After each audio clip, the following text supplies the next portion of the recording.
Lakshya the stepping stone towards success. Degree level പരീക്ഷകൾക്ക് നിങ്ങൾ തയ്യാറാവുന്നില്ലേ? എങ്കിൽ ഉടൻ ജോയിൻ ചെയ്യൂ കേരളത്തിലെ ഏറ്റവും മികച്ച PSC പരിശീലന കേന്ദ്രമായ ലക്ഷ്യ അവതരിപ്പിക്കുന്ന ഡിഗ്രി ലെവൽ ഓൺലൈൻ കോഴ്സിലേക്ക്.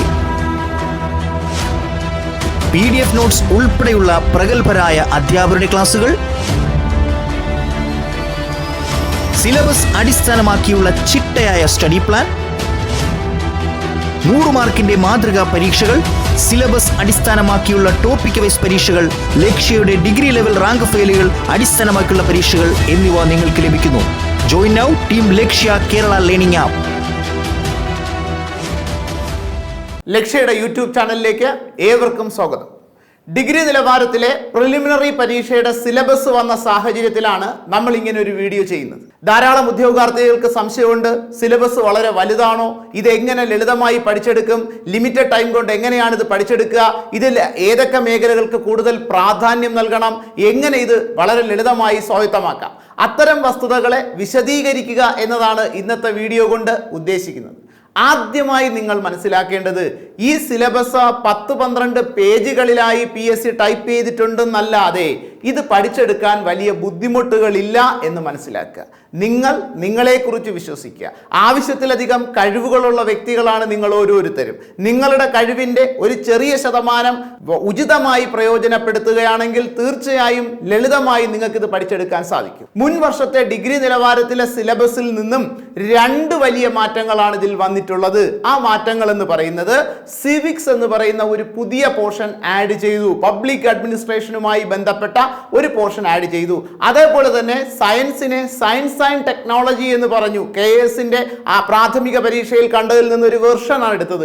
സയൻസ് ആൻഡ് ടെക്നോളജി എന്ന് പറഞ്ഞിട്ട് അതിനകത്ത് കുറച്ച് ഭാഗങ്ങൾ കൂടി ഉൾപ്പെടുത്തുന്നു. ഫിസിക്സിന് വലിയ പ്രാധാന്യം നൽകാതെ മറ്റ് സയൻസ് സബ്ജക്റ്റിലേക്ക്, അതിനോടൊപ്പം തന്നെ സയൻസുമായി റിലേറ്റ് ചെയ്ത പുതിയ ടെക്നോളജികളിലേക്ക് പ്രാധാന്യം നൽകിയ ഒരു സിലബസ് ഒഴിച്ചാൽ ബാക്കി ഏകദേശം പഴയ സിലബസുമായി താരതമ്യം ചെയ്യുമ്പോൾ 99% തുല്യമാണ് എന്ന് മനസ്സിലാക്കിക്കൊണ്ട് വേണം പഠനം ആരംഭിക്കാൻ. പഠിച്ചു തീർക്കാൻ സാധിക്കുന്ന വസ്തുതകൾ മാത്രമാണ് അതിലുള്ളത്. ആ ഒരു ആത്മവിശ്വാസത്തോടു കൂടി വേണം തുടങ്ങാൻ. എന്നെ കൊണ്ട് ഇത് സാധിക്കില്ല, ഇത് വളരെ വാസ്റ്റാണ്, ഇതിനെ സംബന്ധിച്ചിടത്തോളം പഠിച്ചു തീർക്കാൻ സാധിക്കുമോ എന്ന തെറ്റായ ധാരണകൾ നിങ്ങൾ ഒഴിവാക്കുക. നിങ്ങളെക്കുറിച്ച് വിശ്വസിക്കുക, നിങ്ങളുടെ കഴിവുകളെ കുറിച്ച് വിശ്വസിക്കുക, നിങ്ങൾ ഇതുവരെ നേടിയ അച്ചീവ്മെന്റുകളെ കുറിച്ച് വിശ്വസിക്കുക. നിങ്ങളുടെ അക്കാഡമിക് ലെവലിലെ പഠനവുമായി ഇതിനെ താരതമ്യപ്പെടുത്തണമെന്നില്ല. പഠനം മികച്ചതായിരുന്നെങ്കിൽ മികച്ച റിസൾട്ടുകൾ ഉണ്ടാക്കാം. പഠനം അവിടെ അത്ര മികച്ച രീതിയിൽ പഠിക്കാൻ സാധിച്ചില്ല, ഇനി പഠിച്ചാൽ പോലും പഠിച്ചു തീർക്കാൻ പറ്റുന്ന ലളിതമായ ഒരു സിലബസ് തന്നെയാണ് ആക്ച്വലി ഇത്. ഇവിടെ ആദ്യം സിലബസിലേക്ക് വന്നാൽ ഹിസ്റ്ററിയിലേക്കാണ് പറയാ. ഇന്ത്യ ചരിത്രം, ലോക ചരിത്രം, കേരള ചരിത്രം എന്നീ 3 ആണ് അവിടെ ഡിവൈഡ് ചെയ്തിരിക്കുക. അതിൽ ആദ്യം ലോക ചരിത്രത്തിലേക്ക് വന്നാൽ, ലോക ചരിത്രവുമായി ബന്ധപ്പെട്ട് അമേരിക്കൻ സ്വാതന്ത്ര്യ സമരം, ഫ്രഞ്ച് വിപ്ലവം, ചൈനീസ് വിപ്ലവം, അതേപോലെ തന്നെ SSLC ടെക്സ്റ്റിൽ പറഞ്ഞിരിക്കുന്ന സിലബസിന്റെ ഒരു ഭൂരിപക്ഷം വേൾഡ് ഹിസ്റ്ററിയും അതിൽ ഉൾപ്പെടുത്തിയിരിക്കുന്നു എന്നതാണ് സത്യസന്ധമായ വസ്തുത. അതായത് SCERT ടെസ്റ്റിലെ 9, 10 പ്രത്യേകിച്ച് 10ാം ക്ലാസ്സിലെ വസ്തുതകൾ പൂർണ്ണമായും എടുത്തിട്ടുള്ള ഒരു സിലബസ് ആണ്. എന്നാൽ അതിനോടൊപ്പം ഇന്ത്യ ഹിസ്റ്ററിയും അതിനോടൊപ്പം കേരള ഹിസ്റ്ററിയും കൂടെ പറയുമ്പോൾ വേൾഡ് ഹിസ്റ്ററിയിൽ നിന്ന് ചോദിക്കാവുന്ന ചോദ്യങ്ങളുടെ എണ്ണം 1 മുതൽ 3 വരെ ആയിരിക്കുമെന്ന് പ്രതീക്ഷിക്കാം. കാരണം ഹിസ്റ്ററിയിൽ നിന്ന് 10 ചോദ്യങ്ങളാണ് ഉണ്ടാകുകയെങ്കിൽ ഒരു ചോദ്യം മിനിമം ഉണ്ടാകും. പരമാവധി 3 ചോദ്യങ്ങൾ ഈ മേഖലകളെല്ലാം കൂടെ പ്രതീക്ഷിക്കാം. കാരണം അതിനേക്കാൾ പ്രാധാന്യമുള്ള ഇന്ത്യ ചരിത്രവും അതിനേക്കാൾ പ്രാധാന്യമുള്ള കേരള ചരിത്രവും ഇവിടെയുണ്ട്. കഴിഞ്ഞ ഡിഗ്രി നിലവാരത്തിലുള്ള സിലബസിലെ ഇന്ത്യ ചരിത്രം പരിശോധിച്ചാൽ 1857 1ാം സ്വാതന്ത്ര്യ സമരം മുതൽ ഇങ്ങോട്ടുള്ള കാലഘട്ടമാണ് പറഞ്ഞിരിക്കുന്നതെങ്കിൽ ഇപ്രാവശ്യം പറഞ്ഞിരിക്കുന്നത് മധ്യകാല ഇന്ത്യയാണ്. അറബികളുടെ സിന്ധാക്രമണത്തിന് ശേഷം മുഗൾ ഡൈനാസ്റ്റി, സുൽത്താനേറ്റ് തുടങ്ങിയ അതിനോടൊപ്പം കഴിഞ്ഞ സിലബസായ 1857 സ്വാതന്ത്ര്യ സമരം മുതൽ ഇന്ത്യക്ക് സ്വാതന്ത്ര്യം ലഭിച്ച 1947 വരെയുള്ള, അത് ഇത്രയും വാസ്റ്റായി പറഞ്ഞുവെങ്കിലും നമ്മൾ സ്കൂൾ ക്ലാസ്സുകളിലും മുൻപ് +2 നിലവാരത്തിലുള്ള പരീക്ഷയുടെ സിലബസും എല്ലാം ഇത് തന്നെയാണ്. ദെൻ നിങ്ങളെ സംബന്ധിച്ചിടത്തോളം വ്യക്തമായി മനസ്സിലാക്കുക, ഇതൊരു പുതുമയുള്ള വസ്തുതയല്ല, ഇത് വാസ്റ്റ് അല്ല. നമ്മൾ ഓൾറെഡി ആ 10th ലെവൽ ടെസ്റ്റും റാങ്ക് ഫയലുകളും ഒക്കെ പഠിച്ചു തുടങ്ങുമ്പോൾ ഓട്ടോമാറ്റിക്കലി നമ്മൾ യൂസ്ഡ് ആവും. നമുക്ക് ഏറ്റവും അധികം വസ്തുതകൾ അറിയാവുന്നതും ഹിസ്റ്ററിയാണ് എന്ന തോന്നലോടുകൂടി വേണം പഠിച്ചു വരാൻ. അതിനുശേഷം ഇന്ത്യ ആഫ്റ്റർ ഇൻഡിപെൻഡൻസ്, സ്വാതന്ത്ര്യാനന്തര ഇന്ത്യ, അതിനുശേഷമുള്ള ഇന്ത്യയിലെ രാഷ്ട്രീയ സാഹചര്യം, ഇനി സ്വാതന്ത്ര്യത്തിന് മുൻപ് നടന്ന ഗാന്ധിജിയുമായി ബന്ധപ്പെട്ട കാര്യം എന്ന് എടുത്തു പറയുന്നുണ്ട്. കാരണം സ്വാതന്ത്ര്യത്തിന് മുമ്പ് പഠിക്കുമ്പോൾ തീർച്ചയായും അവിടെ ഗാന്ധിജി ഉണ്ടാകും, അതുമായി ബന്ധപ്പെട്ട മൂവ്മെന്റുകൾ ഉണ്ടാകും. ഇതെല്ലാം ഇന്ത്യ ചരിത്രത്തിന്റെ ഭാഗമാണ്, കഴിഞ്ഞ ഇന്ത്യ ചരിത്രം തന്നെയാണ്. +2 നിലവാരത്തിലെ ഇന്ത്യ ചരിത്രം അപ്പാടെ ഇങ്ങോട്ട് എടുത്തിരിക്കുന്നു എന്നതാണ് സത്യസന്ധമായ വസ്തുത. എന്നാൽ കഴിഞ്ഞ ഡിഗ്രി ലെവലുമായി താരതമ്യപ്പെടുത്തുമ്പോൾ 1857 മുൻപ് മിഡീവിയൽ ഇന്ത്യ വരെ പോയിട്ടുണ്ട് എന്നതാണ്. ഇനി അതിനോടൊപ്പം തന്നെയാണ് കേരള ചരിത്രവും കൊടുത്തിരിക്കുക. കേരള ചരിത്രം ഇവിടെ കൊടുത്തിരിക്കുന്നത് യൂറോപ്യന്മാരുടെ ആഗമനം മുതലാണ്. അതായത് പോർച്ചുഗീസുകാർ കേരളത്തിലേക്ക് വരുന്നു, ഫ്രഞ്ചുകാര്, അതോടൊപ്പം തന്നെ ഡച്ചുകാര്, ഇനി ബ്രിട്ടീഷുകാർ വരുന്ന ആ ഒരു കാലഘട്ടം മുഴുവനായി നമുക്ക് പഠിക്കണം. അതിനുശേഷം ഉണ്ടായ മൂവ്മെന്റുകൾ, ഈ പറഞ്ഞ കാര്യം നിങ്ങൾ LD ക്ലർക്കിന് കണ്ടിട്ടുണ്ട്, ഈ പറഞ്ഞ കാര്യം നിങ്ങൾ +2 നിലവാരത്തിന് കണ്ടിട്ടുണ്ട്. ഓരോ PSC പരീക്ഷയ്ക്കും തീർച്ചയായും നമ്മൾ പഠിച്ച വസ്തുതകൾ തന്നെയാണ് അവിടെ ഉള്ളത് എന്ന തിരിച്ചറിവ് നിങ്ങൾക്ക് ഉണ്ടാകണം. അതിനുശേഷം ഈ കലാപങ്ങളും മൂവ്മെന്റുകൾക്കും ശേഷം വ്യക്തമായി കേരളത്തിൽ തിരുവിതാംകൂറുള്ള മാർത്താണ്ഡവർമ്മ മുതൽ ശ്രീ ചിത്തിര തിരുനാൾ വരെ എടുത്തു പറഞ്ഞിട്ടുണ്ട്. ഇതും സ്വാഭാവികമായി സ്കൂൾ ക്ലാസ് മുതൽ മത്സര പരീക്ഷയുടെ വിവിധ പരീക്ഷകൾക്ക് തീർച്ചയായും തയ്യാറെടുത്തിട്ടുള്ള ഉദ്യോഗാർത്ഥികൾ പഠിച്ചിട്ടുള്ള വസ്തുതകൾ തന്നെയാണ്. അതിനുശേഷം കേരളം സ്വാതന്ത്ര്യത്തിലേക്ക് വരുന്നു, കേരള സംസ്ഥാന രൂപീകരണത്തിലേക്ക് വരുന്നു. കേരള സംസ്ഥാന രൂപീകരണത്തിന് ശേഷമുള്ള 1956 ശേഷമുള്ള കേരള ചരിത്രം, അതിനുശേഷമുള്ള രാഷ്ട്രീയ സാമൂഹിക സാഹചര്യങ്ങളെ കുറിച്ച് പറയുന്നു. ഈ ഹിസ്റ്ററിക്ക് ശേഷം, അതായത് ഹിസ്റ്ററി എന്ന ഹെഡിന് ശേഷം അവരോടൊപ്പം കറണ്ട് അഫേഴ്സ് എന്നൊരു വസ്തുത കൂടെ പറയുന്നുണ്ട്. അതായത് ഹിസ്റ്ററിയുമായി ബന്ധപ്പെട്ട കറണ്ട് അഫേഴ്സ്. സ്വാഭാവികമായി എന്താണ്, ഏതെങ്കിലും ഒരു സ്മാരകം നിർമ്മിക്കുന്നു, അല്ലെങ്കിൽ ഒരു സ്മാരകവുമായി ബന്ധപ്പെട്ടതിൻ്റെ 100ാം വാർഷികം, 200ാം വാർഷികം, സംഘടനകളുമായി ബന്ധപ്പെട്ടതിൻ്റെ വാർഷികം, ഇത്തരം കാര്യങ്ങളാണ് കറണ്ട് അഫേഴ്സ് വരിക. ഈ പറഞ്ഞ 3 ഹെഡിനും കൂടെ 10 മാർക്കാണ് പ്രതീക്ഷിക്കുന്നതെങ്കിൽ നേരത്തെ പറഞ്ഞത് മുതൽ 1 മുതൽ 3 മാർക്ക് വരെ വേൾഡ് ഹിസ്റ്ററിക്കും, അതേപോലെ 3 മുതൽ 5 മാർക്ക് വരെ ഇന്ത്യ ചരിത്രത്തിനും, അതേപോലെ തന്നെ 3 മുതൽ 5 മാർക്ക് വരെ കേരള ചരിത്രത്തിനും സാധ്യതയുണ്ട്. അതോടൊപ്പം 1-2 മാർക്കിന് കറണ്ട് അഫേഴ്സ് കൂടെ ചോദിക്കുന്നു. അപ്പോൾ സിലബസിനെ സംബന്ധിച്ചിടത്തോളം ഒരു ധാരണ ഉണ്ടാവണം നിങ്ങൾക്ക്. ഹിസ്റ്ററി നമ്മൾ കണ്ട വസ്തുതകൾ തന്നെയാണ്. ഹിസ്റ്ററി കണ്ട് സ്വാഭാവികമായി നിങ്ങൾ ഭയപ്പെടേണ്ട കാര്യമില്ല. ആ ഹിസ്റ്ററിയെ സംബന്ധിച്ചിടത്തോളം 10 മാർക്കിന് നമുക്ക് മുൻവർഷ ചോദ്യ പേപ്പറുകൾക്ക് ആവർത്തിച്ച് ചോദിക്കുന്ന ഒരു പ്രവണത PSCയിൽ ഈ അടുത്ത കാലത്ത് നടന്ന LD ക്ലർക്കിന്റെ ആദ്യഘട്ടത്തിൽ പോലും നിങ്ങൾ കണ്ടത് തന്നെയാണ്.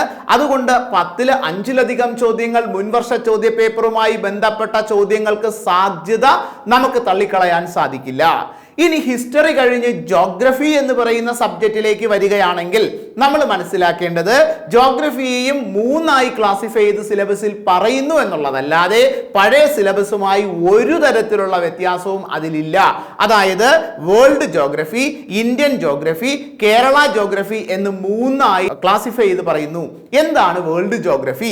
വേൾഡ് ജോഗ്രഫിയിലെ സമുദ്രജല പ്രവാഹങ്ങൾ, അതേപോലെ തന്നെ പർവ്വതങ്ങൾ, സമതലങ്ങൾ, അതുമായി ബന്ധപ്പെട്ട +2 നിലവാരത്തിൽ എന്താണോ പറഞ്ഞിരിക്കുന്നത് അതേ വസ്തുത തന്നെയാണ് ജോഗ്രഫി പാർട്ടില് വേൾഡ് ജോഗ്രഫിയുമായി പറയുക. ഇന്ത്യൻ ജോഗ്രഫിയുമായി വരുമ്പോൾ ഇന്ത്യൻ സമതലങ്ങൾ, അതോടൊപ്പം തന്നെ ഇന്ത്യയിലെ നദികൾ, പർവ്വതങ്ങൾ, അതുമായി ബന്ധപ്പെട്ട ഇന്ത്യൻ ജോഗ്രഫിയുമായി ബന്ധപ്പെട്ട മുഴുവൻ വസ്തുതകൾ. കേരളത്തിലേക്ക് വരുമ്പോൾ 14 ജില്ലകൾ, അവിടുത്തെ മണ്ണ്, മണ്ണിനങ്ങൾ, അതോടൊപ്പം തന്നെ കേരളത്തിന്റെ ജിയോഗ്രഫിക്കൽ കാലാവസ്ഥയുമായി ബന്ധപ്പെട്ട മുഴുവൻ വസ്തുതകളും +2ൽ പറയുന്നത് പോലെ, അതിന്റെ ഒരു വിഭാഗം 10th ലെവൽ പ്രിലിമിനറിയിൽ പറഞ്ഞിരുന്നത് പോലെ, കഴിഞ്ഞ ഡിഗ്രി നിലവാരത്തിലുള്ള സിലബസിൽ പറഞ്ഞിരുന്നത് പോലെയുള്ള വസ്തുതകൾ മാത്രമാണ് ജോഗ്രഫിയിൽ നിന്നുള്ളത്. ഈ ജോഗ്രഫിക്ക് പുറമെ ഒന്നുകൂടെ പറയുന്നു കറണ്ട് അഫേഴ്സ്. അതായത് ഓരോ പാർട്ടിലും കറണ്ട് അഫേഴ്സ് എന്ന് എടുത്തു പറയുന്നു. 10 മാർക്കിനായിരിക്കും ആകെ കറണ്ട് അഫേഴ്സിന്റെ ചോദ്യങ്ങൾ സാധാരണഗതിയിൽ പ്രതീക്ഷിക്കുക. 1-2 മാർക്ക് വീതം ഓരോ ഹെഡിൽ ഉണ്ടാകുമെന്ന് നമുക്ക് വിശ്വസിക്കാം. ജോഗ്രഫിയിലും 1 മുതൽ 3 മാർക്ക് വരെ കറണ്ട് അഫേഴ്സിന് സാധ്യതയുണ്ട്. അതേപോലെ തന്നെ വേൾഡ് ജോഗ്രഫിയുമായി ബന്ധപ്പെട്ട് ഏകദേശം 1 മുതൽ 3 ചോദ്യം വരെയും, ഇന്ത്യൻ ജോഗ്രഫിയുമായി ബന്ധപ്പെട്ട് 3 മുതൽ 5 വരെയും, കേരള ജോഗ്രഫിയുമായി ബന്ധപ്പെട്ട് 3 മുതൽ 5 മാർക്ക് വരെയും എക്സ്പെക്ട് ചെയ്യുന്നു. അപ്പൊ ജോഗ്രഫിയും ഹിസ്റ്ററിയും കൂടി 20 മാർക്കിനാണുള്ളത്. അത് ലോകം, ഇന്ത്യ, കേരളം എന്ന് 3ആയി ക്ലാസിഫൈ ചെയ്ത് വലിയ ഡീറ്റെയിൽ ആയി സിലബസ് നൽകിയിട്ടുണ്ട് എന്നതൊഴിച്ചാൽ ആക്ച്വലി നമ്മൾ പഠിച്ചിട്ടുള്ള, നമ്മൾ കണ്ടിട്ടുള്ള, നമുക്കൊരു ലിമിറ്റഡ് ടൈം കൊണ്ട് പഠിച്ചു തീർക്കാൻ സാധിക്കുന്ന വസ്തുതകൾ തന്നെയാണ് അതിലടങ്ങിയിട്ടുള്ളത്. മൂന്നാമതായി നൽകിയിരിക്കുന്നത് എക്കണോമിക്സ്. എക്കണോമിക്സിലേക്ക് വന്നാൽ കഴിഞ്ഞ എക്കണോമിക്സിൽ നിന്ന് കാര്യമായ മാറ്റങ്ങൾ ഒന്നും തന്നെ ആക്ച്വലി ഇതിൽ കൊടുത്തിട്ടില്ല. 9-10 ക്ലാസ്സുകളിലെ സ്കൂൾ പാഠപുസ്തകം SCERT പാഠപുസ്തകത്തിൽ നൽകിയിരിക്കുന്ന എക്കണോമിക്സിന്റെ സിലബസ് അതേപടിയുണ്ട്. ഇത് കുറെ കൂടെ ഡീറ്റെയിൽഡ് സ്റ്റഡിയാണ് നിങ്ങൾക്ക് ആവശ്യമുണ്ടെങ്കിൽ 11th അതായത് +1 +2 നിലവാരത്തിലേക്ക് പോകണം. പക്ഷെ അത്രയും നിലവാരത്തിൽ PSC ചോദ്യങ്ങൾ സാധാരണഗതിയിൽ ഉണ്ടാകാറില്ല. അതുകൊണ്ട് തന്നെ 9-10 ക്ലാസ്സിലുള്ള ജോഗ്രഫി മാത്രം നമുക്ക് മതിയാവും. ഈ ജോഗ്രഫിയിലേക്ക് വന്നാൽ അവർ പറയുന്നു national income, per capita income, factors of productions, economic sector of productions, non tax revenue, public expenditure, budget, reserve bank and functions, public revenue, tax and non tax revenue, then Indian economic planning, അതേപോലെ തന്നെ പുതിയ നീതി ആയോഗ്. ഇത്രയും കാര്യങ്ങൾ തീർച്ചയായും +2 നിലവാരത്തിലെ സിലബസിൽ പറയുന്നുണ്ട്. അതിനോടൊപ്പം തന്നെ അതിന്റെ കറണ്ട് അഫേഴ്സ് പാർട്ടൂടെ പറയുന്നുണ്ട്. ഈ ഇന്ത്യൻ എക്കണോമിക്സുമായി ബന്ധപ്പെട്ട് 10 മാർക്കിന്റെ ചോദ്യങ്ങൾ പ്രതീക്ഷിക്കരുത്. കാരണം ഇവിടെ സിവിക്സ് എന്നും ഇന്ത്യൻ കോൺസ്റ്റിറ്റ്യൂഷൻ എന്നും അടുത്ത് കണ്ടിന്യൂ ചെയ്ത് പറയുന്നുണ്ട്. അതായത് ഇന്ത്യൻ എക്കണോമിക്സുമായി ബന്ധപ്പെട്ട് 5 ചോദ്യം പ്രതീക്ഷിക്കാം. 10 ചോദ്യത്തിലേക്ക് പോകാനുള്ള സാധ്യത കുറവാണെന്നാണ് വിശ്വസിക്കുന്നത്. കാരണം ഇതിനോടൊപ്പം സിവിക്സ് പറയുന്നു, പബ്ലിക് അഡ്മിനിസ്ട്രേഷൻ പറയുന്നു. അതുകൊണ്ട് തന്നെ 5 മാർക്കിന്റെ ചോദ്യങ്ങളായിരിക്കും എക്കണോമിക്സിൽ ഉണ്ടാവുക. ഇനി നേരത്തെ നമ്മൾ സൂചിപ്പിച്ചതുപോലെ പുതുതായി വന്ന സിവിക്സിലേക്ക് വന്നാൽ, ഈ സിവിക്സ് നമ്മൾ കാണുന്നത് KASന്റെ പ്രാഥമിക പരീക്ഷയുമായി ബന്ധപ്പെട്ടാണ്. പബ്ലിക് അഡ്മിനിസ്ട്രേഷനും സിവിക്സ് എന്ന് പറയുന്ന ഒരു ഹെഡിങ് കൊടുത്തുകൊണ്ട് PSC സിലബസിലേക്ക് കൊണ്ടുവന്നത്. ആ സിലബസിന്റെ ഒരു ഭാഗമായി പബ്ലിക് അഡ്മിനിസ്ട്രേഷൻ, അതിനോടൊപ്പം തന്നെ ബ്യൂറോക്രസിയും അതിന്റെ ഫംഗ്ഷനും, ദെൻ ഇന്ത്യൻ സിവിൽ സർവീസ്, അതേപോലെ governance, then land reforms, labour employment, then political parties, human rights. ഇവിടെ മനുഷ്യാവകാശവുമായി ബന്ധപ്പെട്ട വസ്തുതകൾക്കായിരിക്കും കൂടുതൽ പ്രാധാന്യത്തിൽ ചോദ്യങ്ങൾ ഉണ്ടാവുക എന്നത് 100% ഉറപ്പൊന്നുമില്ല. കാരണം ഈ സിലബസ് നോക്കുമ്പോൾ മനുഷ്യാവകാശങ്ങൾക്ക് കൂടുതൽ പ്രാധാന്യം കൊടുക്കുന്നു. ദെൻ അടുത്ത protection of woman, children, old age people, social welfare, social security, socio economic statistical data, ഇതിനോടൊപ്പം മനുഷ്യാവകാശവും അതുമായി ബന്ധപ്പെട്ട വസ്തുതകളും പറയുമ്പോൾ ബ്യൂറോക്രസി അതോടൊപ്പം തന്നെ മനുഷ്യാവകാശത്തിനും വലിയ പ്രാധാന്യം കൊടുക്കുന്നു.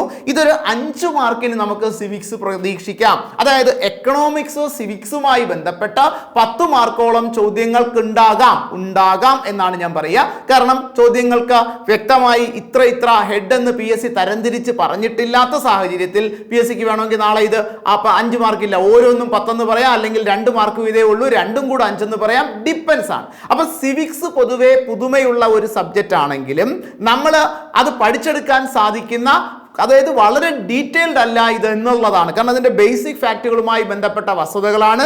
ഇനി ഇതിനകത്ത് ഉൾപ്പെടുത്തിയിരിക്കുന്ന മറ്റു പല വസ്തുതകളും, അതായത് ഹ്യൂമൻ റൈറ്റ്സുമായി ബന്ധപ്പെട്ട കാര്യങ്ങൾ നിങ്ങൾ മുമ്പ് പഠിച്ചിട്ടുള്ളപ്പോൾ തന്നെ പല ഭാഗങ്ങളിലായി കുറച്ച് വസ്തുതകൾ നമ്മൾ പഠിച്ചിട്ടുള്ളത് തന്നെയാണ്. അതിനോടൊപ്പം ഈ പറഞ്ഞ ബ്യൂറോക്രസിയും പബ്ലിക് അഡ്മിനിസ്ട്രേഷന്റെ ഭാഗവും കൂട്ടിച്ചേർക്കുമ്പോൾ സ്വാഭാവികമായി ആർക്കും പഠിച്ചെടുക്കാവുന്ന വസ്തുതകൾ തന്നെയാണ്. ഈ എക്കണോമിക്സിനും അതോടൊപ്പം തന്നെ സിവിക്സിലും കറണ്ട് അഫേഴ്സ് എന്നൊരു വസ്തുത കൂടെ പറയുന്നത് കൊണ്ട് കറണ്ട് അഫേഴ്സിനൊരു 1 മുതൽ 2 3 ചോദ്യം വരെ ചോദിക്കാനുള്ള സാധ്യതയുമുണ്ട്. എന്ന് പറഞ്ഞാൽ ഈ കറണ്ട് അഫേഴ്സ് ഇങ്ങനെ സ്പ്ലിറ്റ് ചെയ്ത് പറയുന്നത് കൊണ്ട് കറണ്ട് അഫേഴ്സ് പൂർണ്ണമായി പഠിക്കുന്ന ഒരു വ്യക്തിയെ സംബന്ധിച്ചിടത്തോളം ഒരു സാധാരണ നിലവാരത്തിൽ കറണ്ട് അഫേഴ്സ് ചോദ്യങ്ങൾ ആവർത്തിക്കപ്പെട്ടാൽ അല്ലെങ്കിൽ ചോദിക്കുകയാണെങ്കിൽ നമ്മളെ സംബന്ധിച്ചിടത്തോളം നല്ല മാർക്ക് സ്കോർ ചെയ്യാനും എല്ലാ സബ്ജക്റ്റിലും ഒരു മിനിമം മാർക്ക് സ്കോർ ചെയ്യാനും സാധിക്കുമെന്നുള്ളതാണ്. അടുത്ത പോർഷനിലേക്ക് വന്നാൽ ഇന്ത്യൻ ഭരണഘടന. ഏതൊരു PSC പരീക്ഷയ്ക്കും അഭിവാജ്യ ഘടകമായി ചോദിക്കുന്ന ഇന്ത്യൻ ഭരണഘടന 10th ലെവൽ പ്രിലിമിനറി പരീക്ഷയുമായി നോക്കുമ്പോൾ താരതമ്യേന ഡീറ്റെയിൽഡ് സിലബസ് ആണ്. എന്നാൽ കഴിഞ്ഞ ഡിഗ്രി നിലവാരത്തിലെ സിലബസുമായി താരതമ്യം ചെയ്യുമ്പോൾ ഏകദേശം തുല്യം തന്നെയാണ് എന്ന് നമുക്ക് പറയാം. ഇന്ത്യൻ ഭരണഘടനയുടെ കോൺസ്റ്റിറ്റ്യൂവന്റ് അസംബ്ലി, അതിനുശേഷം preamble, fundamental right, fundamental duties, അതുമായി ബന്ധപ്പെട്ട ഈ പറയുന്ന സിറ്റിസൺഷിപ്പ്, അതേപോലെ കോൺസ്റ്റിറ്റ്യൂഷണൽ അമെൻമെന്റ്, ഭരണഘടനാ ഭേദഗതികൾ ചോദിക്കുന്നുണ്ട്. പഞ്ചായത്ത് രാജ് സിലബസിൽ പറയുന്നുണ്ട്. എമർജൻസി പറയുന്നുണ്ട്. Union list, state list, concurrent list, അതിനോടൊപ്പം ഇതുമായി ബന്ധപ്പെട്ട കറണ്ട് അഫേഴ്സ് കൂടെ ഉൾപ്പെടുത്തിയാണ് ചോദ്യം. സാധാരണഗതിയിൽ ഈ കോൺസ്റ്റിറ്റ്യൂഷനിൽ നിന്ന് 10 ചോദ്യങ്ങൾ എല്ലാ ഡിഗ്രി നിലവാരത്തിലുള്ള പരീക്ഷയ്ക്കും ചോദിക്കുന്നതിനാൽ ഇവിടെയും കോൺസ്റ്റിറ്റ്യൂഷനിൽ നിന്ന് 10 മാർക്ക് വരെ ചോദ്യം നമുക്ക് പ്രതീക്ഷിക്കാം. ഇവിടെ ഭരണഘടനാ നിർമ്മാണ സമിതി, കോൺസ്റ്റിറ്റ്യൂവന്റ് അസംബ്ലി മുതൽ ലേറ്റസ്റ്റ് അമെൻമെന്റ് വരെയുള്ള സിലബസ് വ്യക്തമായി എടുത്തു പറയുന്നുണ്ട്. ആ പാർട്ട് 1, പാർട്ട് 2, 3, 4 എല്ലാം പറയുന്നതിനാൽ നമ്മളെ സംബന്ധിച്ചിടത്തോളം മുൻ വർഷങ്ങളിൽ ഒരു ഡിഗ്രി നിലവാരത്തിൽ പരീക്ഷയ്ക്ക് എന്താണോ നമ്മൾ തയ്യാറെടുത്തത് അതേ രൂപത്തിൽ തയ്യാറെടുത്താൽ മതി. ഇപ്പൊ നമ്മൾ കണ്ടത് ഇന്ത്യ ചരിത്രം, അതേപോലെ തന്നെ ലോക ചരിത്രം, അതോടെ തന്നെ കേരള ചരിത്രം, അതിനെ ഹിസ്റ്ററി എന്ന, അടുത്ത് ജോഗ്രഫി അതേപോലെ 3ആയി ക്ലാസിഫൈ ചെയ്തിരിക്കുന്നു. അതിനുശേഷം എക്കണോമിക്സ്, അതിനുശേഷം സിവിക്സ്, അതിനുശേഷം ഇന്ത്യ കോൺസ്റ്റിറ്റ്യൂഷൻ. ഈ പറയുന്ന പാർട്ടിലാണ് ഏറ്റവും അധികം വസ്തുതകൾ നമുക്ക് പഠിക്കേണ്ടത്. ഏറ്റവും അധികം പേജുകളിലായി നമുക്ക് പഠിച്ചു തീർക്കാൻ പറ്റുന്ന വസ്തുതകൾ ആക്ച്വലി ഇതിലാണ്. ഇവിടെ നമ്മൾ മുൻവർഷ ചരിത്രങ്ങൾ പരിശോധിക്കുകയാണെങ്കിൽ ഈ പറയുന്ന മേഖലയിൽ നിന്ന് 60% ചോദ്യം മുൻ വർഷത്തിൽ നിന്ന് ആവർത്തിച്ച് ചോദിക്കുന്ന ഒരു പ്രവണതയാണ് PSC പരീക്ഷകളിൽ കണ്ടുവരുന്നത്. അത് വീണ്ടും ആവർത്തിക്കുമെന്ന് നമുക്ക് പ്രതീക്ഷിക്കാം. അതുകൊണ്ട് തന്നെ മുൻവർഷ ചോദ്യ പേപ്പറിന് കൂടുതൽ പ്രാധാന്യം നൽകിക്കൊണ്ട് ഈ സിലബസ് പൂർണ്ണമായി ഫോക്കസ് ചെയ്ത് പഠിച്ചു തീർക്കാൻ ശ്രമിക്കുന്നതാണ് എപ്പോഴും ഉചിതം. സിലബസിന്റെ അടുത്ത പാർട്ട് നോക്കിയാൽ കല, കായികം, സാഹിത്യം, സംസ്കാരം, ആർട്ട്, സ്പോർട്സ്, ലിറ്ററേച്ചറുമായി ബന്ധപ്പെട്ട സിലബസ് വളരെ ഡീറ്റെയിൽ ആയി 2 പേജുകളിൽ നൽകിയിട്ടുണ്ടെങ്കിലും നമ്മൾ കണ്ടിട്ടുള്ള +2 നിലവാരത്തിലുള്ള മുൻപ് ഡിഗ്രി നിലവാരത്തിൽ പഠിച്ച വസ്തുതകളെ ഡീറ്റെയിൽ ആയി കൊടുത്തിരിക്കുന്നു എന്നതേ ഉള്ളൂ. ആക്ച്വലി മുൻപ് PSCയുടെ ഒരു സ്വഭാവം ഇതിനെ 1-2 ലൈനുകളിലായി ഈ സിലബസ് പറയും. ആ സിലബസ് പഠിച്ച ആൾക്കാരാണ് ഒരു വിഭാഗം ആൾക്കാർ. അന്ന് പഠിച്ച് സർവീസിലേക്ക് കയറിയ നിരവധി ആൾക്കാരുണ്ട്. അതിനെ ഇപ്രാവശ്യം കുറെ കൂടെ സിംപ്ലിഫൈ ചെയ്ത് ഹെഡുകൾ എടുത്ത് പറഞ്ഞിരിക്കുന്നു എന്ന് മാത്രമേ ഉള്ളൂ. നിങ്ങൾ ആ ഒരു വിശ്വാസം നിങ്ങൾക്ക് ഉണ്ടാവണം. സാധാരണ നമ്മളൊരു സിലബസ് പറയുന്നു ഹിസ്റ്ററി, എന്നാൽ നിങ്ങളൊരു ടെക്സ്റ്റ് വാങ്ങുമ്പോൾ അതിന്റെ ഫസ്റ്റ് പേജിൽ 4-5 പേജുകളിൽ അത് ഹെഡുകളായി കൊടുക്കുന്നു. ഇന്ന പേജുകളിലുണ്ട്. ആ ഒരു രീതിയിലേക്ക് സിലബസ് വന്നിട്ടുണ്ട് എന്ന് മാത്രമേ ഉള്ളൂ. അതായത് നമുക്ക് സിലബസിനെ കുറിച്ച് വ്യക്തമായ ഒരു ധാരണ കിട്ടാൻ, ആ ധാരണയ്ക്ക് വേണ്ടി സിലബസ് കുറച്ച് ഡീറ്റെയിൽ ആയി കൊടുത്തിട്ടിരിക്കുന്നു. ഇവിടെ കലയെക്കുറിച്ച് പറയുമ്പോൾ ഇവിടെ കേരളത്തിലെ പ്രധാന ദൃശ്യ ശ്രവ്യ കലകളെ കുറിച്ച് പറയുന്നുണ്ട്. അവയുടെ ഉത്ഭവവും അവയുടെ വ്യാപനവും പരിശീലനവുമായി ബന്ധപ്പെട്ട വസ്തുതകൾ നമുക്ക് പഠിക്കണം. അസ്വാഭാവികമാണ്. കലയുമായി ബന്ധപ്പെട്ട പ്രശസ്തമായ സ്ഥലങ്ങളാണ്, അതുപോലെ തന്നെ പ്രശസ്തമായ സ്ഥാപനങ്ങൾ, കലയുമായി ബന്ധപ്പെട്ട വ്യക്തികൾ, കലാകാരന്മാർ, പ്രശസ്തരായ എഴുത്തുകാർ. അപ്പോൾ കലയുമായി ബന്ധപ്പെട്ട സാധാരണഗതിയിൽ നമ്മുടെ സിലബസിൽ പറഞ്ഞിട്ടുള്ള +2ൽ പറഞ്ഞിട്ടുള്ള മുൻവർഷങ്ങളിൽ പറഞ്ഞിട്ടുള്ളതല്ലാതെ ഒരു പുതുമയും ഈ സിലബസിൽ ഇല്ല.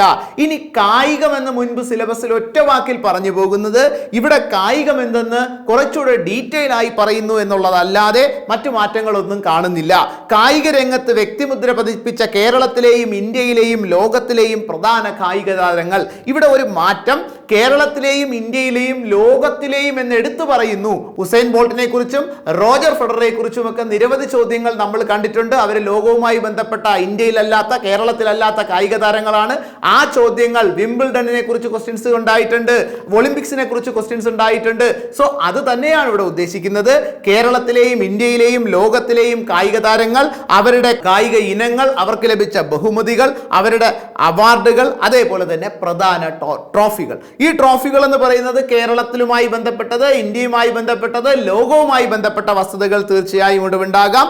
ഇനി മറ്റൊന്ന് PSC കഴിഞ്ഞ കുറേ വർഷമായി ചോദിച്ചിട്ടുള്ള നിരവധി പ്രീവിയസ് ക്വസ്റ്റ്യൻസ് ഉള്ള കായിക ടേംസ്, കായിക പദങ്ങൾ. നിങ്ങൾക്ക് പല ചോദ്യങ്ങളും ഓർമ്മയുണ്ട്. ഗൂഗ്ലി ഏതുമായി ബന്ധപ്പെട്ട, ഏത് കായിക ഇനവുമായി ബന്ധപ്പെട്ട, ഇങ്ങനെയുള്ള ചോദ്യങ്ങളൊക്കെ നമ്മൾ മുൻവർഷ ചോദ്യ പേപ്പറുകളിൽ കണ്ടിട്ടുണ്ടാകാം. ദെൻ അത് തന്നെയാണ് ഇവിടെ പറയുന്നത്. അതിനുശേഷം ഒളിമ്പിക്സുമായി ബന്ധപ്പെട്ട അടിസ്ഥാന വിവരങ്ങൾ പറയുന്നുണ്ട്, പ്രശസ്തമായ കായിക താരങ്ങൾ പറയുന്നുണ്ട്, വിന്റർ ഒളിമ്പിക്സ്, പാരാ ഒളിമ്പിക്സ്, പ്രശസ്തമായ വിജയങ്ങൾ, അതിനോടൊപ്പം സ്വാഭാവികമായി Asian games, Afro Asian games, Commonwealth games. ലളിതമായി പറഞ്ഞാൽ ഈ പറഞ്ഞ പോലെ ഒളിമ്പിക്സും മറ്റ് കായിക ഇനങ്ങളും മറ്റ് പ്രധാന കായിക ഇനങ്ങളും കേരളത്തിലെയും ഇന്ത്യയിലെയും ലോകത്തിലെയും കായിക താരങ്ങളും അവർക്ക് കൊടുക്കുന്ന അവാർഡുകളും വേണമെങ്കിൽ ആ അവാർഡിലെ സമ്മാനത്തുകകളും ഈ പറഞ്ഞ കാര്യങ്ങളെല്ലാം തന്നെ തീർച്ചയായും ചോദിക്കാം. അത് മുൻപ് ഉപയോഗിച്ച സിലബസ് തന്നെയാണ്. ദെൻ അതോടൊപ്പം തന്നെ സാഹിത്യം ആ മേഖലയിൽ കൊടുക്കുന്നുണ്ട്. സാഹിത്യത്തിൽ കൊടുക്കുന്ന വസ്തുതകൾ നമുക്ക് സ്വാഭാവികമായി അറിയാവുന്നത് തന്നെയാണ്. എഴുത്തുകാരെ കുറിച്ച് ചോദിച്ചേക്കാം, അവരുടെ തൂലികാനാമങ്ങളെ കുറിച്ച് ചോദിച്ചേക്കാം, അവരുടെ കൃതികളെ കുറിച്ച് ചോദിച്ചേക്കാം, ആ കൃതിയിലെ പ്രധാന കഥാപാത്രങ്ങളെ കുറിച്ച് ചോദിച്ചേക്കാം. ഇത്തരം കാര്യങ്ങൾ മുൻപും നമ്മൾ കണ്ടുവരുന്നത് തന്നെയാണ്. അത് കുറച്ചുകൂടെ ലളിതമായി എടുത്ത് പറയുന്നുണ്ട്. മലയാളത്തിലെ പ്രധാന സാഹിത്യ പ്രസ്ഥാനങ്ങൾ, ആദ്യ കൃതികളും കർത്താക്കളും, എഴുത്തുകാരും തൂലികാനാമങ്ങളും അവരുടെ അപരനാമങ്ങളും, ഓരോ പ്രസ്ഥാനത്തിലെയും പ്രധാന കൃതികളും അവയുടെ കർത്താക്കളും, കഥാപാത്രങ്ങൾ, കൃതികൾ, മലയാളത്തിലെ പത്രപ്രവർത്തനത്തിന്റെ ആരംഭം, തുടക്കം കുറിച്ചവർ, പ്രധാനപ്പെട്ട അവാർഡുകൾ, ജ്ഞാനപീഠം നേടിയ മലയാളികളും അനുബന്ധ വസ്തുതകളും, റിലേറ്റഡ് ഫാക്റ്റും, അതോടൊപ്പം തന്നെ മലയാള സിനിമയുടെ ഉത്ഭവം, ദെൻ വളർച്ച, നാഴികക്കല്ലുകൾ, പ്രധാന സംഭാവന നൽകിയവർ, ഇതും നമ്മൾ കണ്ടിട്ടുള്ള സിലബസിന്റെ ഭാഗം. അതിനോടൊപ്പം തന്നെ സംസ്കാരം ഇതിനോടൊപ്പം ഉൾപ്പെടുത്തിയിരിക്കുന്നു. കേരളത്തിലെ പ്രധാന ആഘോഷങ്ങൾ, ആഘോഷവുമായി ബന്ധപ്പെട്ട സ്ഥലങ്ങൾ, കേരളത്തിലെ സാംസ്കാരിക കേന്ദ്രങ്ങൾ, ആരാധനാലയങ്ങൾ, സാംസ്കാരിക നായകർ, അവരുടെ സംഭാവനകൾ, അതിനോടൊപ്പം കറണ്ട് അഫേഴ്സ്, അതായത് കല, സാഹിത്യം, സ്പോർട്സ്, സംസ്കാരം, ഈ 4 മേഖലകൾ കൂടെ ചേർത്ത് 10 മാർക്കിന്റെ ചോദ്യങ്ങൾ പ്രതീക്ഷിക്കാം. ഏത് മേഖലയിൽ നിന്ന് എത്ര ചോദ്യങ്ങൾ എന്ന് നമുക്ക് നേരത്തെ പ്രഡിക്റ്റ് ചെയ്യാൻ ബുദ്ധിമുട്ടുണ്ട്. കാരണം 4 മേഖലയ്ക്കും തുല്യ പ്രാധാന്യമാണുള്ളത്. 2 ചോദ്യങ്ങൾ വീതം നമുക്ക് പ്രതീക്ഷിക്കാം. 2 ചോദ്യങ്ങൾ നമുക്ക് കറണ്ട് അഫേഴ്സിനും പ്രതീക്ഷിക്കാം. എന്നാൽ ചില മേഖലയിൽ നിന്ന് നമ്പർ ഓഫ് ക്വസ്റ്റ്യൻസ് കൂടാം, മറ്റു ചില മേഖലയിൽ നിന്ന് നമ്പർ ഓഫ് ക്വസ്റ്റ്യൻസ് കുറയാം. സ്വാഭാവികമായി കറണ്ട് അഫേഴ്സ് ചോദ്യങ്ങളിൽ പലപ്പോഴും നമ്മൾ കാണാറുണ്ട് കായിക ഇനവുമായി ബന്ധപ്പെട്ട അവാർഡുകളുമായി ബന്ധപ്പെട്ട ഏറ്റവും പുതിയ വിജയികളുമായി ബന്ധപ്പെട്ട ചോദ്യങ്ങൾ ചോദിച്ചു കാണുന്നത്. അത് വീണ്ടും ആവർത്തിക്കപ്പെട്ടേക്കാം. 1, 2, ചിലപ്പോൾ 3 ചോദ്യം വരെ പ്രതീക്ഷിക്കാം.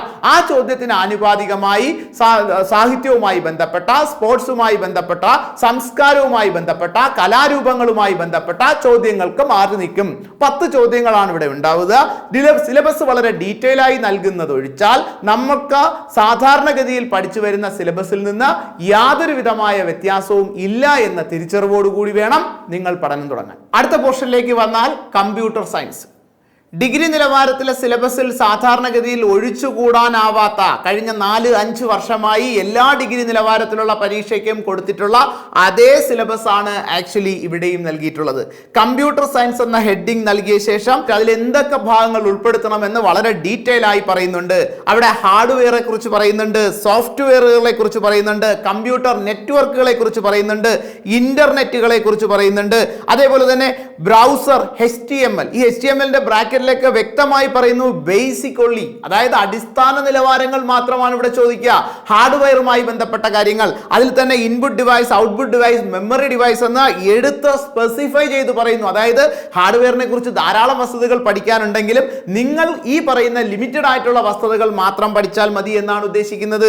ദെൻ സോഫ്റ്റ്വെയർ, അതിന്റെ ക്ലാസിഫിക്കേഷൻ, അതിന്റെ ഓപ്പറേറ്റിംഗ് സിസ്റ്റവുമായി ബന്ധപ്പെട്ട, ദെൻ അതേപോലെ തന്നെ കമ്പ്യൂട്ടർ നെറ്റ്വർക്ക്, ലാൻ, വാൻ, മാനുമായി ബന്ധപ്പെട്ട വസ്തുതകൾ, ഇന്റർനെറ്റുമായി, ഇമെയിലുമായി ബന്ധപ്പെട്ട, സോഷ്യൽ മീഡിയയുമായി ബന്ധപ്പെട്ട കാര്യങ്ങൾ, ഇത്രയും കമ്പ്യൂട്ടറിൽ നിന്ന് ചോദിക്കുമ്പോൾ സൈബർ ക്രൈംസും സൈബർ ലോയുമായി ബന്ധപ്പെട്ട, മുൻ വർഷങ്ങളിൽ പറയുന്നത് പോലെ സൈബർ ലോയും സൈബർ ക്രൈംസുമായി ബന്ധപ്പെട്ട ടൈപ്സ് ഓഫ് ക്രൈംസും IT ആക്ടും അത് അവയർനെസ് ലെവൽ എന്ന് 2ലും എടുത്തു പറയുന്നു. അതായത് സൈബർ ലോയുമായി ബന്ധപ്പെട്ട അടിസ്ഥാന വിവരങ്ങൾക്ക് മാത്രം, ഒരു അവയർനെസ് ലെവലിന് മാത്രമേ ചോദ്യങ്ങൾ ഇവിടെ ഉണ്ടാകാറുള്ളൂ എന്ന് പറഞ്ഞാൽ കഴിഞ്ഞ സിലബസിൽ നിന്ന്, കഴിഞ്ഞ ഡിഗ്രി നിലവാരത്തിലെ സിലബസിൽ നിന്ന് ഒരു മാറ്റവും ഇതിലില്ല എന്ന സത്യം തിരിച്ചറിയുക. ഇതിനോടൊപ്പം കറണ്ട് അഫയേഴ്സ് കൂടെ ഉൾപ്പെടുത്തിയിരിക്കുന്നു എന്ന് പറയുമ്പോൾ സ്വാഭാവികമായി നിങ്ങൾ മനസ്സിലാക്കേണ്ടത് ഇതിൽ നിന്ന് 1-2 കറണ്ട് അഫയേഴ്സ് ചോദ്യങ്ങൾ ഉണ്ടാകാം. മുൻ വർഷങ്ങളിൽ 10 മാർക്കിനാണ് ഇവിടെ നിന്ന് ചോദ്യങ്ങൾ ഉണ്ടായിരുന്നത്. ഇപ്രാവശ്യവും 10 മാർക്ക് വരെ ചോദ്യങ്ങൾ പ്രതീക്ഷിക്കാം. നമ്മളെ സംബന്ധിച്ചിടത്തോളം ഏകദേശം 10-17ഓളം ഡിഗ്രി നിലവാരത്തിലുള്ള പരീക്ഷകൾ കമ്പ്യൂട്ടറിന്റെ ഇതേ സിലബസ് ഉപയോഗിച്ച് നടത്തിയിട്ടുണ്ട്.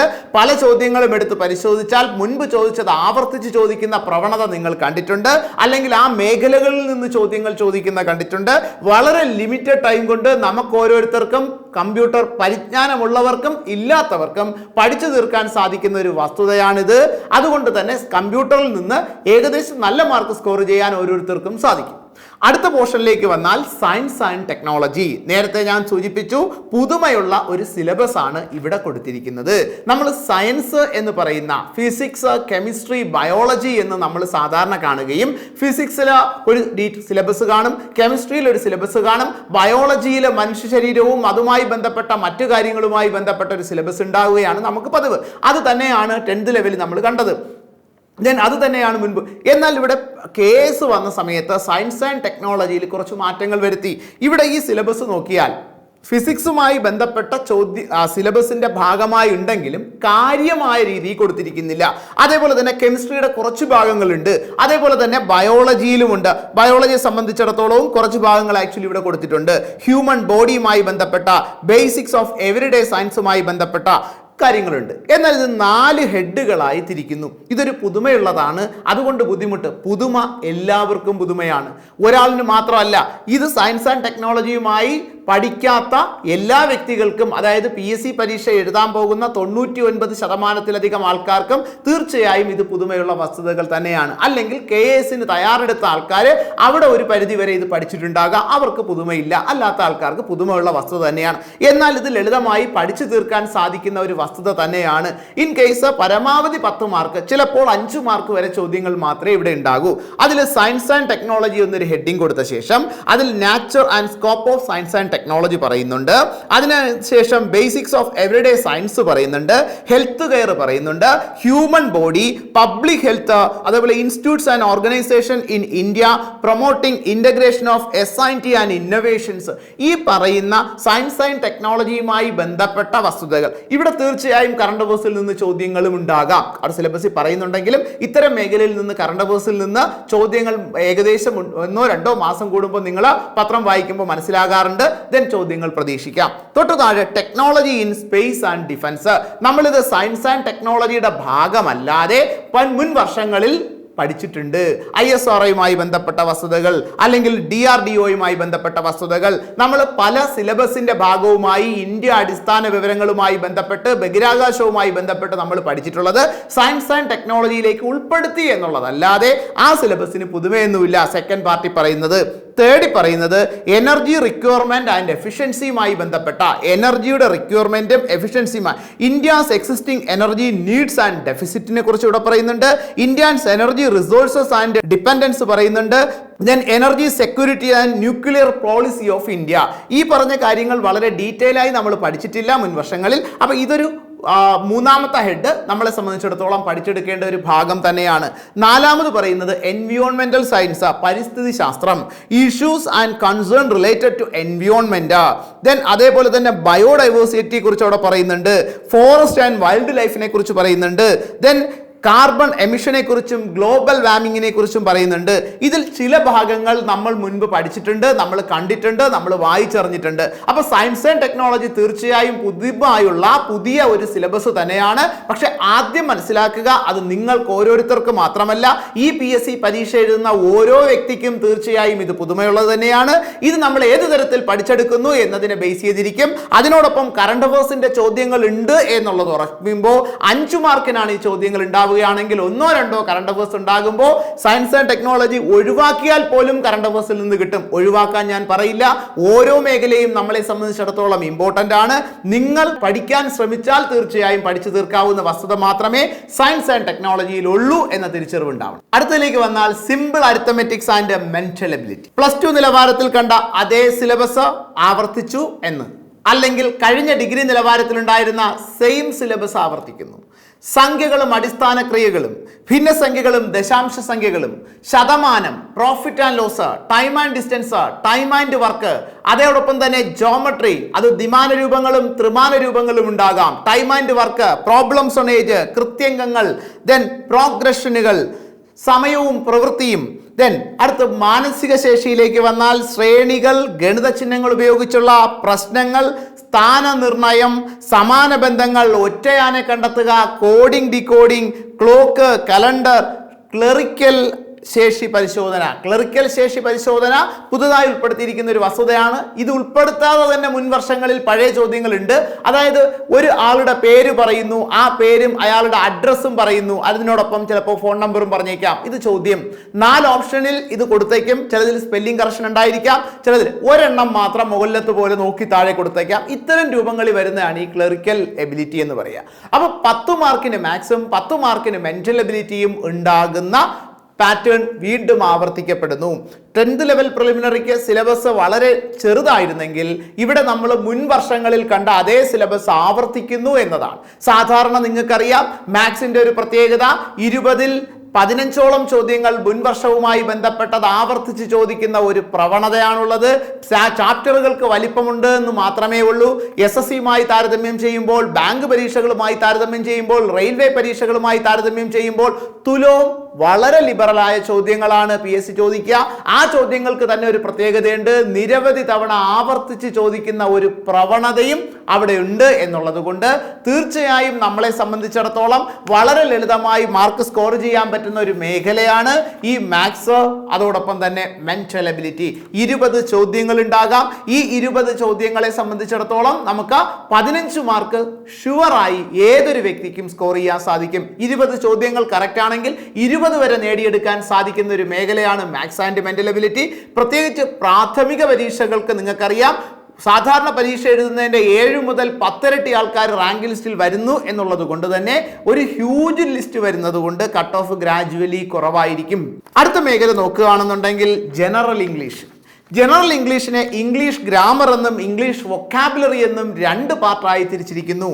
+2 നിലവാരത്തിലുള്ള പ്രിലിമിനറി സിലബസിൽ പറയുന്ന അതേ സിലബസ് തന്നെ, അല്ലെങ്കിൽ മുൻ വർഷങ്ങളിൽ PSCയുടെ സിലബസ് എന്താണോ അതേ സിലബസ് തന്നെയാണ് ആക്ച്വലി ഇവിടെ പറയുന്നിട്ടുള്ളത്. ടൈപ്സ് ഓഫ് സെന്റൻസ് പറയുന്നുണ്ട്, പാർട്സ് ഓഫ് സ്പീച്ച് പറയുന്നുണ്ട്, സബ്ജക്റ്റ് വെർബ് എഗ്രിമെന്റ് കോൺകോഡിനെ കുറിച്ച് പറയുന്നുണ്ട്, ദെൻ അതേപോലെ ആഡ് വെർബ് പറയുന്നുണ്ട്, article, question tag, tense, prepositions, report speech, passive voice, corrections of sentence എന്ന് പറയുന്ന നമ്മൾ കാണുന്ന ഗ്രാമർ പാർട്ടുമായി ബന്ധപ്പെട്ട PSCയുടെ സിലബസ് മുൻ വർഷങ്ങളിൽ എന്തായിരുന്നോ അത് അതേപടി ആവർത്തിക്കുന്നു. ഇനി വൊക്കാബുലറി പാർട്ട് എന്ത്? അത് തന്നെയാണ് സിനോണിയം, ആന്റോണിയം, അതേപോലെ singular, plural, one word substitutions, then spelling test, idioms and phrase എന്ന് പറയുന്ന മുൻപ് കണ്ടിട്ടുള്ള അതേ പാറ്റേൺ ആണ്. ഇംഗ്ലീഷിനും 20 മാർക്കിന്റെ ചോദ്യങ്ങൾ ഉണ്ടാകാം. അതായത് ഈ 20 മാർക്കിന്റെ ചോദ്യങ്ങൾ ഉണ്ടാകാം, ചിലപ്പോൾ അത് 10 മാർക്കിൻ്റെതുണ്ടാകും. മുൻ വർഷങ്ങളിൽ അത് 10 മാർക്കിനായിരുന്നു. 10 മാർക്കിനെ 20ലേക്ക് കൊണ്ടുപോകാനുള്ള സാധ്യത ഇപ്രാവശ്യം വിരളമാണ്. കാരണം ഈ പറഞ്ഞ ഇത്രയും വലിയൊരു സിലബസ് ഉണ്ടെങ്കിൽ പോലും 10 ഹെഡുകളിലായി പരീക്ഷ നടത്തുന്ന ഒരു പ്രവണതയാണ് മുമ്പ് നമുക്ക് കണ്ടിട്ടുള്ളത്. ഇവിടെയും 10ഓളം ഹെഡുകളുണ്ട്.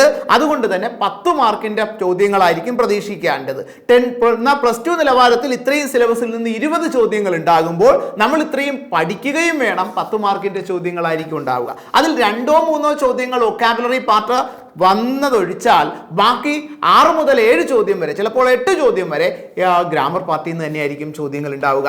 ഈ പാർട്ടിന്റെ ഒരു പ്രത്യേകത നിങ്ങൾക്ക് അറിയാമായിരിക്കാം. മുൻവർഷ ചോദ്യ പേപ്പറിന് വലിയ സാധ്യത കൽപ്പിക്കുന്ന ഒരു മേഖലയാണ്.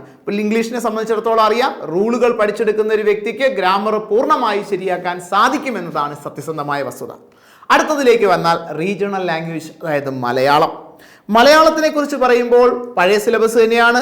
പദശുദ്ധി, വാക്യശുദ്ധി, പരിഭാഷ, ഒറ്റപ്പദം, വിപരീത പദം, സമാന പദം, ശൈലികൾ, പഴഞ്ചൊല്ലുകൾ, സ്ത്രീലിംഗം, പുല്ലിംഗം, വചനം, പിരിച്ചെഴുതുകൾ, ഘടകം, പദം. ഇവിടെ നിങ്ങൾ മനസ്സിലാക്കേണ്ടത് സാധാരണ നമ്മൾ കാണുന്ന സന്ധി, സമാസം പോലുള്ള ഗ്രാമർ പാർട്ടുകൾ ഒഴിവാക്കിക്കൊണ്ട് പൂർണ്ണമായും വൊക്കാബുലറി പാർട്ടിന് പ്രാധാന്യം നൽകുന്നു എന്നതാണ്. ചിലപ്പോൾ ഗ്രാമറിൽ നിന്ന് 1-2 ചോദ്യങ്ങൾ വരാം. സാധാരണ സിലബസ് 100% ഫോക്കസ് ചെയ്ത് ചോദ്യങ്ങൾ ചോദിക്കുന്നുള്ളത് കൊണ്ട് വരാനുള്ള സാധ്യതയും കുറവ് തന്നെയാണ്. അപ്പോൾ ഈ പറയുന്നതാണ് 100 മാർക്കിൻ്റെ പ്രാഥമിക പരീക്ഷയുടെ സിലബസ്. ഈ സിലബസ് ഡീറ്റെയിൽഡ് ആയി PSC കൊടുത്തിരിക്കുന്നതിനാൽ നമ്മളെ സംബന്ധിച്ചിടത്തോളം ഈ സിലബസ് വളരെ വാസ്റ്റ് ആണെന്നും ഈ സിലബസ് പഠിച്ചു തീർക്കാൻ ഒരു ലിമിറ്റഡ് ടൈം കൊണ്ട് സാധിക്കില്ല എന്നൊരു തോന്നൽ ഉണ്ടാകരുത്. നിങ്ങൾ മനസ്സിലാക്കേണ്ടത് നിങ്ങളെക്കുറിച്ചാണ്, നിങ്ങളുടെ ജോലിയെക്കുറിച്ചാണ്. നിങ്ങൾക്ക് ഈ ജോലിയിൽ എത്തിപ്പെടണമെങ്കിൽ നിങ്ങൾ ഈ പ്രാഥമിക പരീക്ഷ വിജയിച്ചേ മതിയാവൂ. ഈ പ്രാഥമിക പരീക്ഷയുടെ സിലബസ് പഴയ സിലബസിൽ നിന്ന് ചെറിയൊരു വ്യത്യാസമുണ്ട് എന്നതൊഴിച്ചാൽ നമ്മളെ സംബന്ധിച്ചിടത്തോളം ഏതൊരു വ്യക്തിക്കും തീർച്ചയായും പഠിച്ചു തീർക്കാൻ സാധിക്കുന്ന വസ്തുതകൾ മാത്രമാണ് അത് ഉൾപ്പെടുത്തിയിരിക്കുന്നത്. നിങ്ങളുടെ കഴിവിൻ്റെ ഒരു ചെറിയ ശതമാനം ഇതിനു വേണ്ടി ഉപയോഗിക്കുന്നു എങ്കിൽ 100% നിങ്ങൾക്ക് ഈ സിലബസ് ലിമിറ്റഡ് ടൈം കൊണ്ട് കവർ ചെയ്യാൻ സാധിക്കുകയും അതുമായി ബന്ധപ്പെട്ട് നിങ്ങളെ ഷോർട്ട് ലിസ്റ്റിലേക്ക് ഉൾപ്പെടുത്താൻ സാധിക്കും എന്ന് ഉറച്ചു വിശ്വസിക്കുക. ആ വിശ്വാസത്തിന്റെ അടിസ്ഥാനത്തിൽ വേണം നിങ്ങൾ പഠനം തുടരാൻ. ഞങ്ങളാൽ ചെയ്യാൻ സാധിക്കുന്ന എല്ലാ സഹായങ്ങളും നിങ്ങൾക്കുണ്ടാകും. നന്ദി, നമസ്കാരം.